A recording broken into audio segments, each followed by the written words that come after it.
I watched from the porch as Karen's brand new luxury SUV slammed on the brakes inches before my steel-reinforced gate. The look on her face when the LED screen lit up and demanded a $45 toll to access her own neighborhood was priceless. Behind her, a growing line of HOA board members in their Sunday best were trapped, forced to pay or reverse down the half-mile one-lane road I now legally owned. They thought fencing off my ranch would break me. I turned it into a business model. They humiliated me, so I made them fund my retirement. Now tell me, what would you do if a corrupt HOA tried to wall off your land only to find out you know property law better than their entire legal team combined? It started with the sound of posts being drilled into the earth, sharp metallic groans that sliced through the quiet dawn like warnings. I was on my porch, coffee in hand, watching dust kick up near the far end of my property. The crew rolled in like ants on a mission, orange vests and hard hats swarming a stretch of land that ran along the only gravel road leading from my ranch to the main highway. I didn't think much of it at first. This was ranch country after all. Sometimes the county did maintenance without notice. But then I saw the signs. Literally. Bright white placards with HOA logos and phrases like Community Upgrade Project, New Fence Installation for Safety and Beauty. Safety and beauty? I nearly choked on my coffee. That stretch of road was my sole access point to the outside world. My mailbox was down there, my feed deliveries came through there, the cattle haulers, the vet, my niece's school bus, everything. Without that access, I wasn't just inconvenienced, I was landlocked. I hopped in my truck, drove the half-mile down the ridge, and rolled up slow on the work crew. A younger guy with a clipboard and too much sunscreen blinked at me like I was a nuisance. "Hey," I said, calm but firm. "What exactly are you building here?" He glanced at my truck, then at my face. "Perimeter enhancement," he said, as if that meant anything. "Part of the HOA's Q3 initiative. Got the paperwork right here." He handed me a sheet with a generic HOA header and a whole lot of language about aesthetic cohesion, security enhancements, and wildlife deterrent zones. I scanned the page and pointed at the map. "This cuts off my road," I said. "You can't fence across that. That's a private access route to my land." He shrugged. "Says right here it's common area, approved by the board. You'll have to talk to them." Then he turned his back and shouted something about post depth to a guy with a power auger. I backed my truck up slow, watching as they started anchoring the posts. Something in my stomach twisted, not just irritation, something darker, a familiar edge of helplessness I hadn't felt in years. That night, I showed up at the HOA's monthly board meeting. I wasn't part of the HOA. My ranch was grandfathered outside of it, sitting just beyond the original subdivision line. But we shared access through a mutual easement, a narrow road that wound through HOA land before reaching my gates. That road, now fenced off without warning. The meeting was held at the community clubhouse, all faux marble floors and lemon-scented air. Karen was there, of course, president of the HOA, a woman whose pearls probably cost more than my hay budget. She wore her authority like armor, chin up, mouth tight, eyes scanning the room like a battlefield. I waited my turn, then stood. "Your crew fenced off my only road," I said, voice measured. "That's an access easement. You can't block it." Karen smiled the way snakes do, more muscle memory than empathy. "Mr. Ellis, we've reviewed the plats and determined that the road in question falls within HOA jurisdiction. The beautification project was approved by vote." "That road is my only link to the highway," I said, barely keeping my voice steady. "You've cut off my property." "We haven't cut you off," she said sweetly. "You're welcome to apply for an HOA access permit. Of course, there are annual fees, gate code agreements, background checks, standard procedure." "You built a gate?" I asked, stunned. "No, not yet," she said, eyes glinting. "But we will. It's for everyone's safety." "You never notified me," I said. "Because you're not a member of the HOA," she replied, with a tone that suggested the very idea of my membership would offend her sensibilities. The room chuckled softly behind her. That's when I realized this wasn't a mistake. It was a play. A power grab, executed through bureaucracy and concrete posts. I left the meeting with my hands clenched so hard my nails left marks in my palms. Over the next week, I received 3 separate notices pinned to my front gate. One for unpermitted delivery vehicle traffic across HOA grounds, another for unauthorized driveway encroachment, and a third, this one laughably absurd, for visual disharmony caused by unregulated fencing. The fines totaled nearly $1,200. I didn't pay a dime. I called the county office to file a complaint. They told me the situation was under review. I requested a hearing with the zoning board. The earliest slot was 3 months away. In the meantime, the fence posts turned into panels, then into a solid wall of faux wood composite boards that stretched like a prison boundary. No one from the HOA spoke to me directly, but their private security truck started idling near the fence line each morning, just close enough to be visible from my house. I tried to talk to the foreman again, different guy this time, older, with the look of someone used to being yelled at. He barely looked up from his work. "We're just following the plans," he said. "Take it up with the board."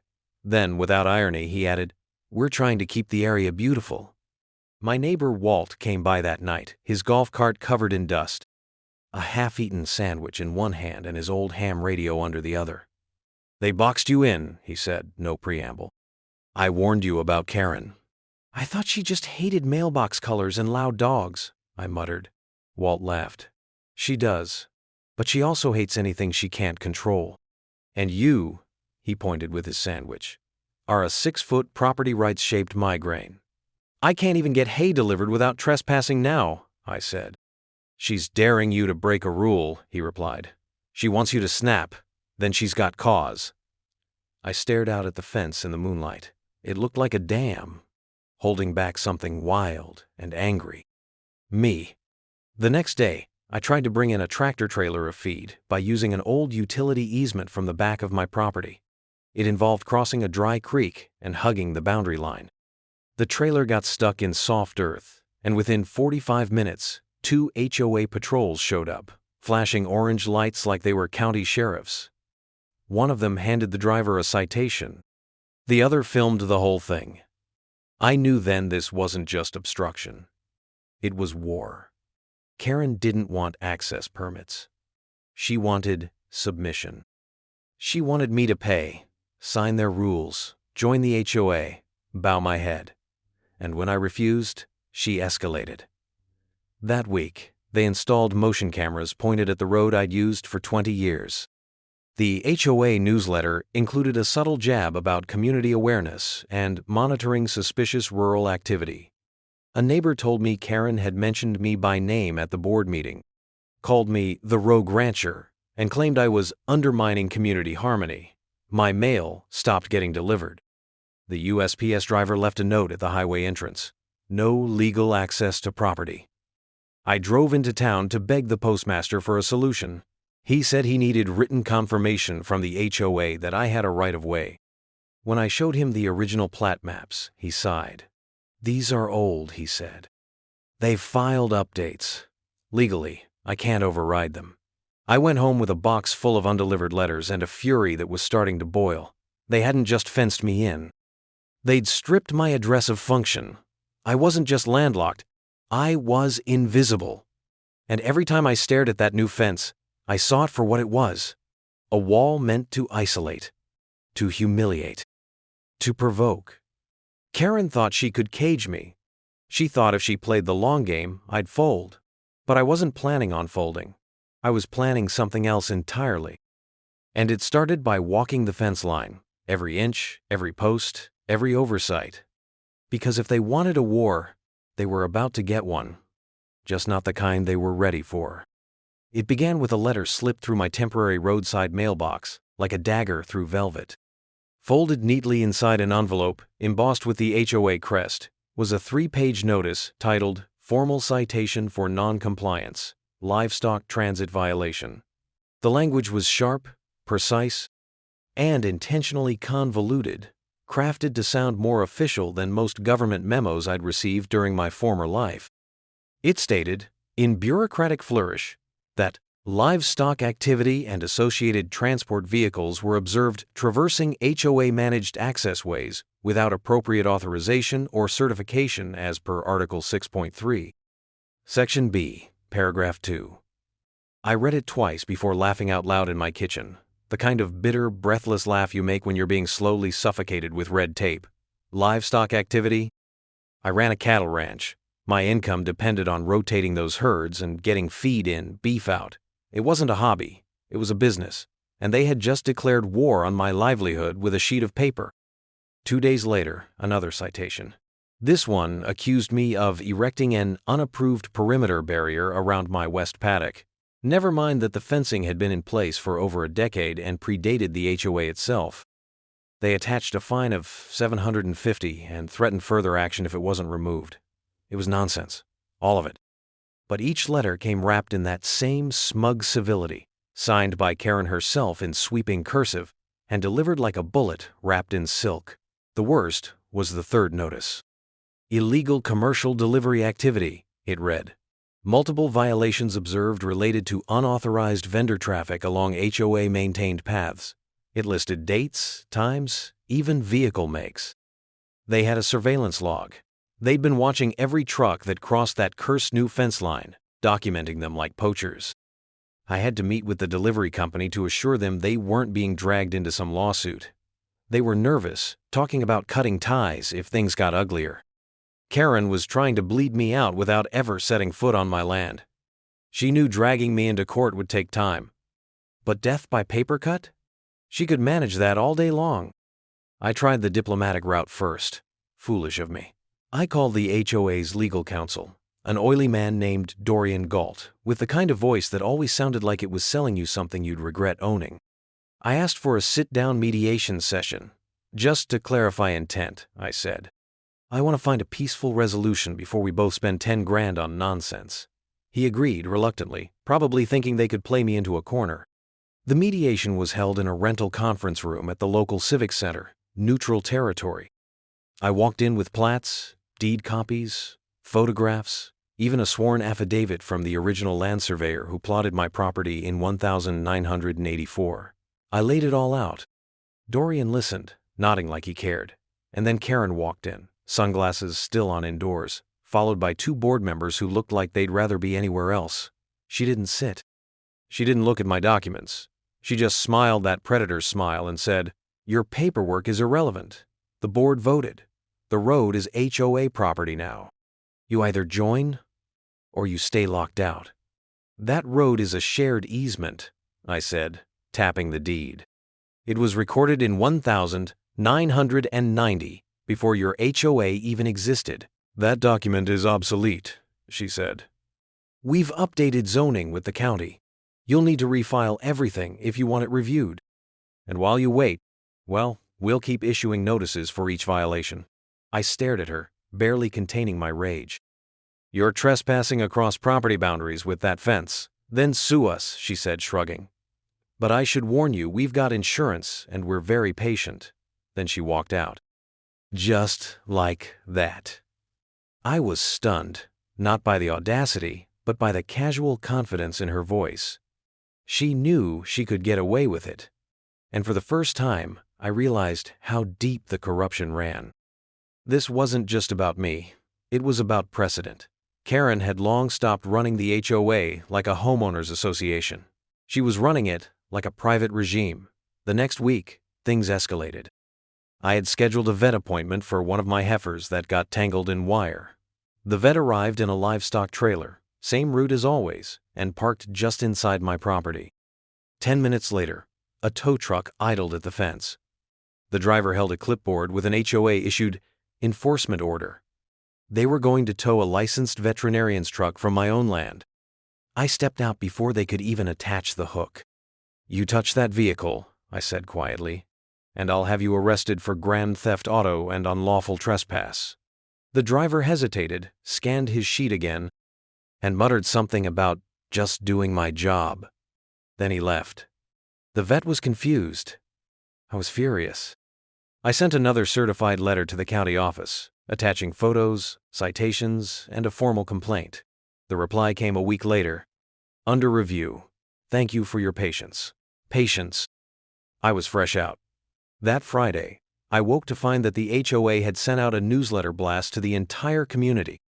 In it, they described Ongoing issues with a non-compliant landowner threatening community harmony and safety. They didn't name me directly, but they attached an aerial map showing a red dot on my property. The text warned residents to avoid engaging with unauthorized vendors and encouraged them to report suspicious rural activity to the HOA hotline. I became the neighborhood villain overnight. People started whispering when I went into town. One woman at the feed store muttered "trespasser" under her breath as I passed. It didn't matter that I'd lived there longer than any of them. Karen had rewritten the story. I wasn't a rancher anymore. I was the rogue landowner stirring up trouble. Then came the most insulting move of all. A notice was stapled to my outer fence, this time in bold letters.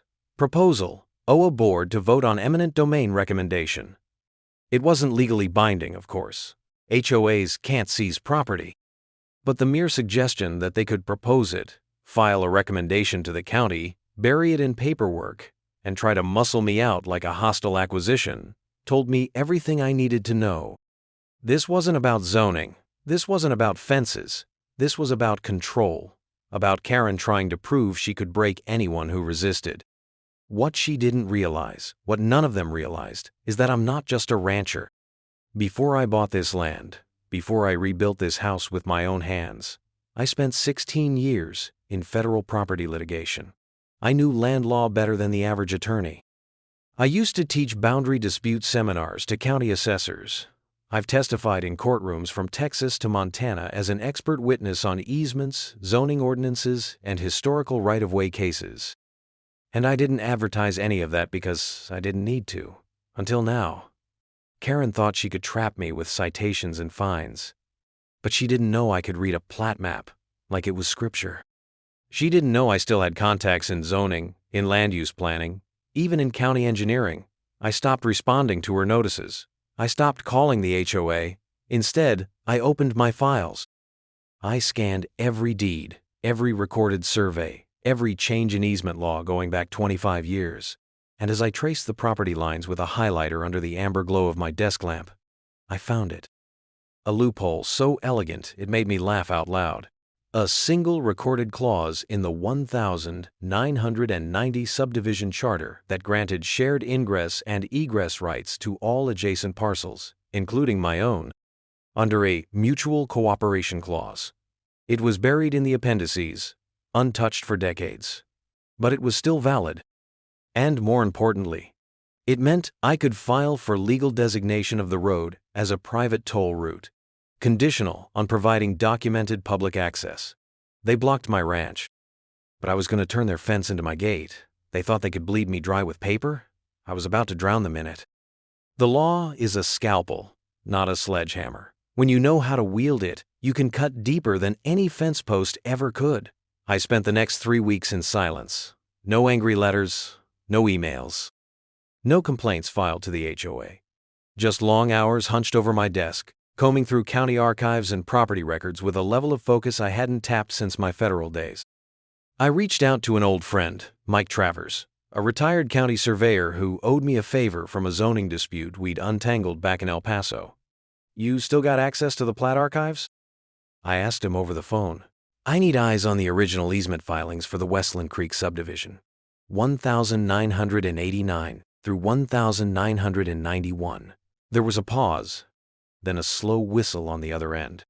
"You're about to blow something up, aren't you?" he asked. I didn't answer. I didn't need to. Mike showed up 2 days later in a dusty F-150 with a cardboard box full of rolled-up plats, some of them yellowing at the edges from age. "Figured you'd want the real copies," he said. "Digital's been redacted and refiled. But these are the originals, pre-HOA, pre-Karen." We spread them out on my kitchen table, weights at each corner to keep the paper from curling. Under his guidance, I traced the lines. Lot 77B, my parcel, sat like an island just beyond the subdivision line. But there it was, clear as a mountain sunrise. A 10-foot wide right-of-way labeled Mutual Agricultural Access Route, stretching from my gate to the main road. "They built their damn fence on top of this," I said, running my finger along the easement. Mike nodded. "That's a mistake. You can nail them to the wall with this, and not just civilly." This thing's protected under the state's rural ingress statute. They've cut off a lawful route. That's a big no-no. I scanned the plat and attached it to a new filing. This wasn't just going to be a dispute resolution. I was escalating it to a strategic operation. I dug into the county's alternative route provision, a little-known statute that allowed private property owners, if blocked from public access, to reclassify existing routes as conditional toll roads, provided that 1. The route had previously been used continuously for at least 10 years, and 2. The property owner bore full responsibility for road maintenance and operational safety. I met both conditions. In spades. I filed the paperwork. Quietly, no fanfare, no social media post. I knew if word got out too soon, Karen would try to run interference. But once the forms were stamped, the clock started ticking. According to county rules, I could begin construction immediately, pending final inspection. The approval didn't give me power over HOA land. It gave me power over the route. That's the key difference. The dirt under the tire tracks didn't matter. The recorded access did.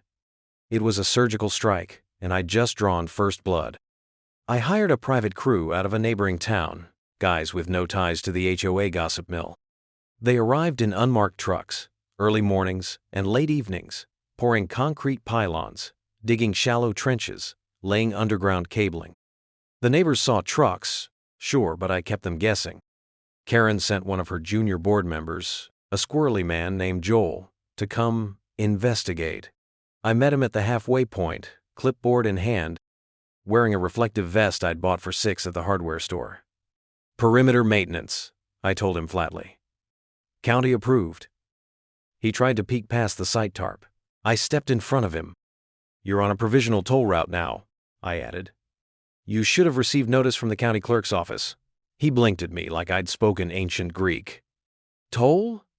What, like a road toll? Exactly that, I said, smiling. Have a nice day. The next part was beautiful. The gate arrived in 3 prefabricated sections. Steel, reinforced with internal bracing and hydraulic hinges, topped with tamper-proof motion sensors and a digital camera array. I installed it at the old entry point, the very path they'd tried to cut me off from. But now, it swung wide only when a toll was paid. A separate kiosk stood 10 feet to the right, shielded under a metal awning. Users could pay via card, mobile tap, or RFID tag. Cost, $45 per vehicle. Recurring monthly pass, $200. I kept it modest. Enough to sting, not enough to raise pitchforks. The real sting came from the symbolism. Every car that passed would now be acknowledging, with cash, the legitimacy of the path they tried to erase. By the time the county inspector came by, everything was complete. He wore mirrored sunglasses and held a clipboard. I handed him the filing number and the notarized deed. He walked the length of the road, checked the grading, scanned the drainage. You even paved the shoulders, he said, impressed. You didn't have to do that. I believe in exceeding expectations, I replied. He signed off without a word. By Friday, I installed signage on both ends of the route. Private toll road. Authorized access only. County Ordinance 84-3B. The camera network uploaded directly to cloud storage. License plates were automatically recorded. Karen was about to have the worst Monday of her life. The first car to hit the gate was a silver SUV with 2 HOA board stickers on the bumper. It stopped, waited, then reversed. An hour later, it came back, this time with Karen herself in the passenger seat. I watched from my porch as she marched toward the kiosk, heels sinking into the dirt. She squinted at the screen. Insert card, tap to pay, toll, $45, access valid for 24 hours. Karen looked around like it was a prank. She pulled out her phone. 5 minutes later, a black Escalade pulled up. Dorian Galt, the HOA attorney. He stepped out, muttering, already red in the face. I walked down slowly, coffee mug in hand. Problem? I asked. You can't restrict access to HOA roads, he said. It's illegal. I'm not, I said calmly. I've reclassified the route as a conditional toll path. Your road overlays my historic easement. I've just enforced the easement rights your board tried to bury. I handed him a laminated copy of the ordinance approval. He scanned it and went pale. How did you get this filed? I've been very patient, I said. You should try it sometime. Karen stomped toward the gate, demanding to be let through. I tapped my phone. The gate stayed shut. You're welcome to pay the toll, I said. Or go around. That utility easement might still be passable if you don't mind ruining your suspension. Eventually, they paid. Card tapped. Gate opened. I watched them drive through with the quiet satisfaction of a man who just turned a trap into a turnstile. Over the next few days, word spread like wildfire. The HOA's community app exploded with complaints.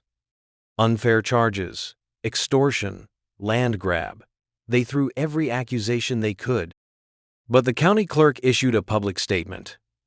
The toll route designation was filed properly, under existing code. The route predates the HOA's zoning overlays and is not subject to board regulation. I framed that quote and mounted it on my office wall. Karen tried to call an emergency HOA meeting. I wasn't invited, of course, but neighbors began emailing me privately. Some were angry, sure, but others? They were curious, respectful even. Can we get a neighborhood rate? One asked. Would you take Venmo? Another joked. What they didn't know was that the revenue from the tolls, minus maintenance, was already being funneled into a trust earmarked for neighborhood improvements, new benches, better lighting, pothole repairs, things the HOA had promised for years but never delivered. I posted a public notice on the kiosk screen. All toll proceeds go to local infrastructure projects because roads should serve people, not paperwork. The mood began to shift. Even some of Karen's staunchest supporters started asking questions. Why didn't the HOA build something like this? Why were we told he had no rights? The cracks had begun to show. Karen had walled me in. I responded by opening a gate. And every car that passed through it paid me not just in money, but in recognition. Of law. Of history. Of resilience. The path they tried to erase was now paved in steel and backed by code. And this was just the beginning. Monday morning arrived like a pressure cooker without a release valve. The sun hadn't even cleared the tree line when the first car nosed up to the gate, an overpolished Mercedes with a Vice President HOA decal slapped to the windshield like a badge of honor. The driver rolled down the window, hesitated, then stepped out and marched straight to the kiosk. I watched from the porch, fresh coffee in hand, just as the screen lit up. 45 toll required. Proceed after payment. The man stared at it, slack-jawed, then began pressing buttons like the machine owed him money. Nothing changed. The gate remained a wall of unmoving steel. He yanked out his phone and started calling someone, pacing in agitated loops in front of the camera.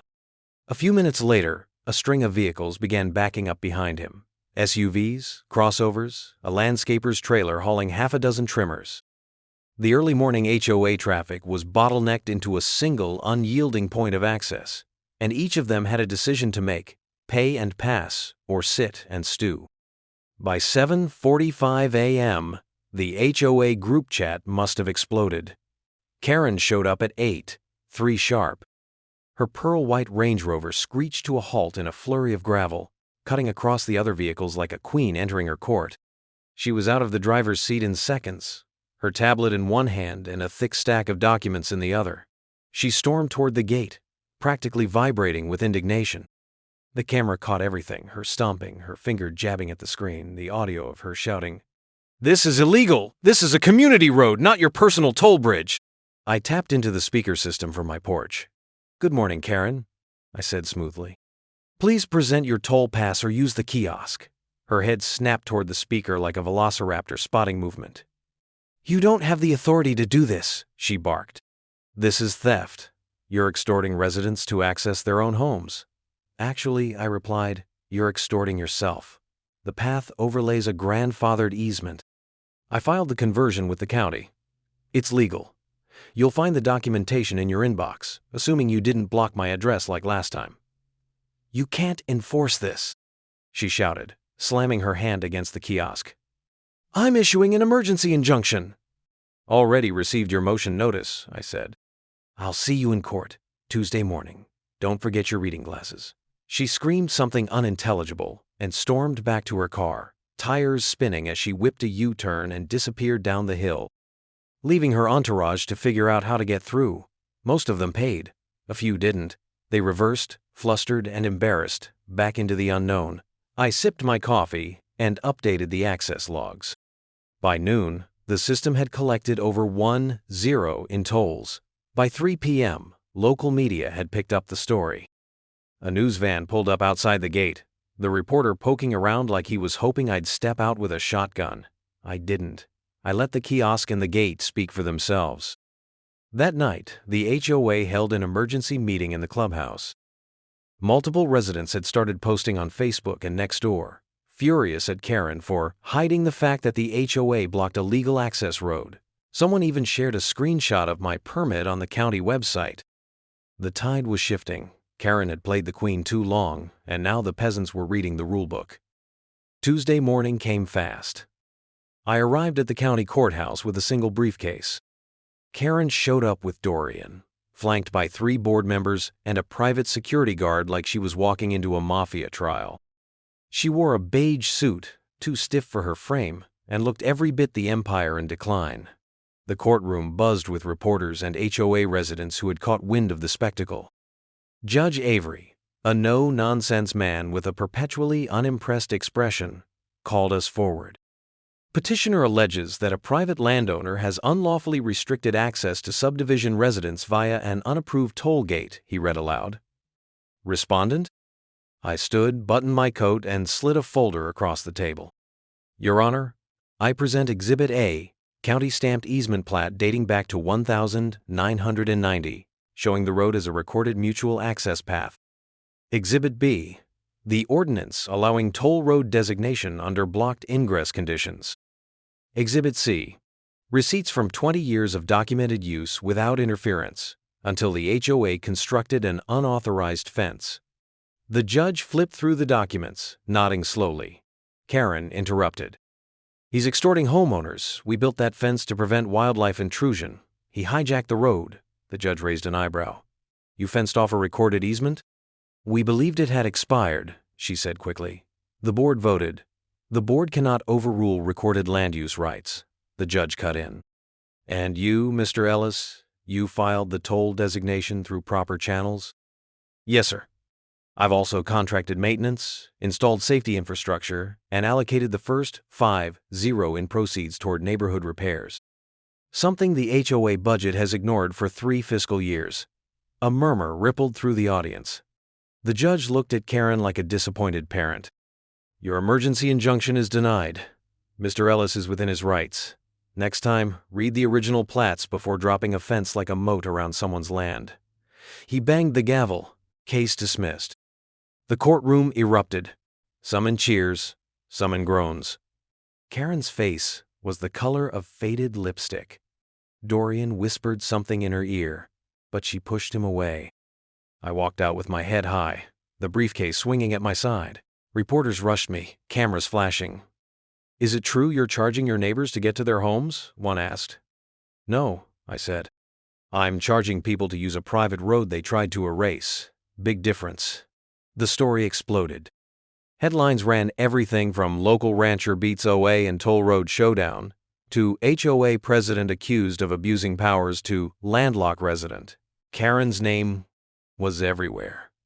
And not in the way she liked. One local blogger dug into the HOA's budget and found discrepancies. Landscaping costs 3 times higher than average. Community events with no receipts. A recall petition began circulating that night. By Thursday, I received a copy of a newsletter draft from a friend on the board. It read, "The HOA regrets any confusion caused by the recent road access changes. We are exploring new pathways to better serve residents and preserve community harmony." Translation: Karen was cornered. They couldn't stop the toll. They couldn't undo the court ruling. And they couldn't convince people to keep paying dues while still having to tap a credit card at the kiosk just to get home. My inbox was flooded with requests from other landowners. How do I file a toll road designation? Can you help me get access to the Old Creek Road? Will you run for HOA board next cycle? I declined the last one. I had no interest in governing. I just wanted what was mine. But watching Karen's empire unravel, watching her grip on the neighborhood crumble with each card swipe and toll payment, that was more satisfying than I ever imagined. Especially when she had to pull up to the gate 2 days later and, with cameras rolling from the local news van parked nearby, reluctantly tap her Amex. The gate opened with a mechanical whir, and the screen flashed. "Thank you for supporting community access." She didn't say a word as she drove through, but I caught the twitch in her jaw. That was the sound of surrender. That was the moment she knew. Her fence hadn't boxed me in. It had boxed her out. And now, every resident had to pay the toll, for the road, for the fence, for the arrogance. One tap at a time. In the weeks after the courthouse defeat, the gate became more than a toll point. It became a reckoning. Every tap of a card, every beep from the payment kiosk echoed like a gavel stroke. At first, the HOA board tried to play it down. They spun the story in newsletters and email blasts, calling it a temporary nuisance and an unforeseen complication with a rogue landowner. But the residents weren't buying it, not anymore. The cameras I'd installed for security started capturing more than license plates. They captured smirks, side eyes, whispered curses, aimed squarely at the very board that once ruled this subdivision like a fiefdom. My toll system logged each transaction, and by the end of the first month, the numbers were staggering. 612 individual toll payments, 73 monthly passes, and over patient 73 monthly passes. 15? Zero in revenue. I reinvested a good chunk into reinforcing the gate infrastructure, solar panels, battery backup, and even roadside assistance for residents who got stuck. But the rest? I delivered it in person to the community meeting in a sealed envelope labeled Community Enrichment Fund. It was $8,250. The very same fund Karen had rejected 2 years ago when I'd offered to help build a safer crosswalk near the elementary school. She'd laughed me out of the room back then. Said it wasn't within the HOA's chartered obligations. This time, I stood at the podium in front of 70 homeowners, handed the check to the treasurer and said, "No strings attached. Use it how the neighborhood sees fit. I trust you'll do more with it than the last administration did." The applause didn't just shake the walls. It shook Karen's entire empire. That night, neighbors who hadn't spoken to me in years dropped by with handshakes and homemade pies. One woman cried as she thanked me for using toll money to patch a pothole her son had nearly wrecked his bike in. Another offered to mow the wild patch by the kiosk, just to help out. Little by little, goodwill grew like a wildfire the HOA couldn't control. And the board? They panicked. Karen doubled down. She tried launching a smear campaign, accusing me of profiteering, of being a sovereign citizen, of plotting to privatize the whole subdivision. But she didn't understand this wasn't about profit. It was about principle. Every dollar collected was publicly tracked. I posted weekly spreadsheets to a community bulletin site I built from scratch. Donations, repairs, local scholarships. I even covered half the cost of repainting the fading community playground fence that had been ignored by the HOA budget for 3 consecutive years. Transparency became my weapon, and Karen was allergic to it. Soon, the residents began whispering about something unthinkable. Recall. The HOA's charter allowed for a forced vote with just 40% of the community signing a petition. By mid-May, they had 52%. I didn't organize it. I didn't need to. The toll road had become a truth serum. The board had lost the people. When the vote came, it was done by secret ballot in the community hall. Karen stood at the front, arms folded, jaw clenched so tightly I thought her teeth might snap. The room was quiet. No more cheers, no allies. Just the soft scrape of ballots being filled in, and the weight of years of petty fines and power trips settling like a fog. The final tally was brutal. Karen, 12 votes in favor, 89 votes against. She was officially removed. So were 2 of her closest cronies, Joel, the rules enforcer, and Dorian's wife, who had somehow wormed her way into treasurer. The new board formed that night. A mix of longtime residents, newer families, and one retired judge who used to work zoning cases. Their first motion? Dissolve the HOA entirely and petition the county to convert it into a voluntary community council with open financials and 0 mandatory dues. The petition passed unanimously. Karen's legacy evaporated in 90 minutes. But the real moment came the following Saturday. It was tradition that outgoing board members had to sign off and physically hand over the HOA's official records, keys, and documentation at the cul-de-sac meeting spot. Karen arrived late, alone, her heels clicking over the concrete with all the pride of a dethroned empress. She handed over the briefcase to the new president, Mrs. Delgado, a 62-year-old retired librarian with a folder of receipts and a steel backbone. "That's it," Karen said, adjusting her sunglasses. "I've done my part." "Not quite, Mrs. Delgado replied, pointing behind her. "You parked past the gate." Karen turned around, eyes wide.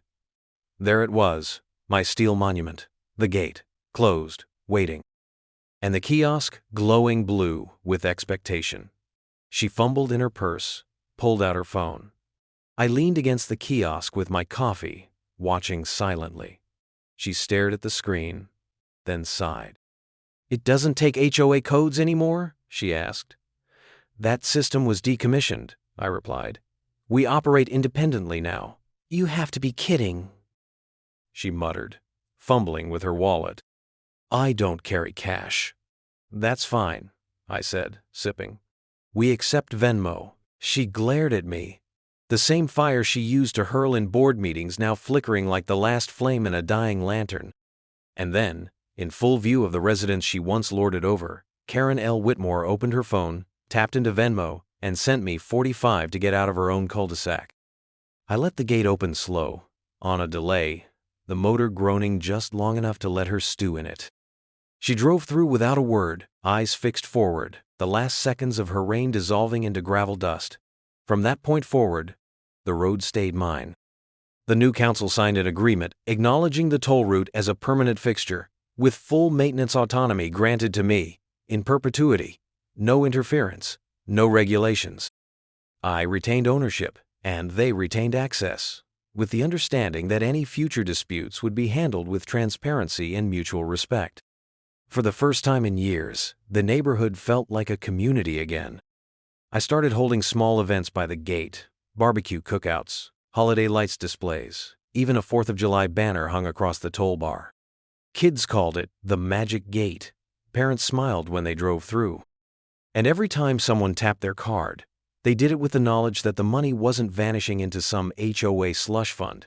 It was staying right here, on our dirt, building something better. I kept the gate logs, I kept the records, but I also kept my peace. Each morning, I poured a fresh cup of black coffee, walked out to the gate, and sat in the Adirondack chair I built with my own hands. I'd sip slow, watch the sunrise, and wave at the cars as they passed. Some would honk. Some would roll down their windows and shout, "Thank you!" Others just smiled and drove through, free from fines, from threats, from Karen's iron grip. All because the HOA tried to box me in. All because they thought a fence would be enough. They wanted to humiliate me, but I saw it as a business opportunity. They tried to trap me behind paper and power. I answered with steel, law, and one very well-placed toll booth. And now, I own the road. I own the peace. And every single time they drive through, they remember who really won. Justice, one toll at a time.